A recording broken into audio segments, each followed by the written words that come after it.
好，終於嚟到咧 Lofoten 群島裏面咧第二個站，即係我哋第二個住嘅地方啦 Nussfjord。咁呢個咧，我哋都係揀一個漁村小屋啦。咁啊，呢個係我哋門口對住個小碼頭。咁入去呢間房，呢個小屋仔好靚。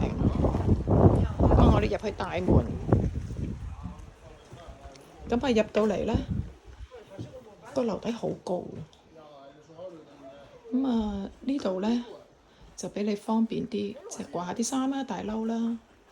咁啊，右手邊咧入咗去一個大廳。哇！我媽媽已經坐喺度休息啦。呢個大廳好大啊！呢間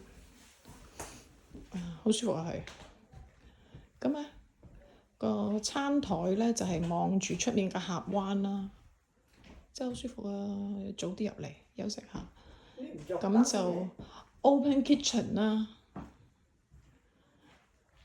咁啊，跟住咧就過返嚟，咁啊洗手間啦。係啊，呢度咧擺晒屋主好多酒嘅收藏。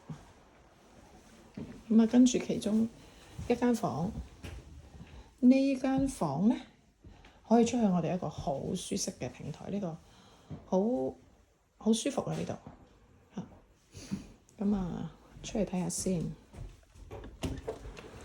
哇！哇，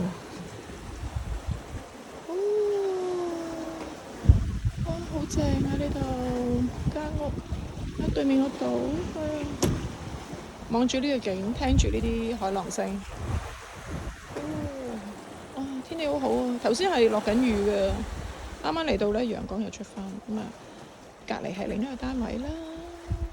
咁我哋入去睇，仲有一間房啦，非常之舒適啊！呢個環境。係，咁啊，仲有一間房。我哋三個人入去兩間房。呢間房就小型啲，但係好舒適。睇下上面有個窗咧，哇！打開去睇到星星。咁我哋今日咧就會喺度休息下。咁啊晏啲啦，晏啲我哋會或者揸架車出去食下飯啦，揾間好啲餐廳。好，就係咁啦。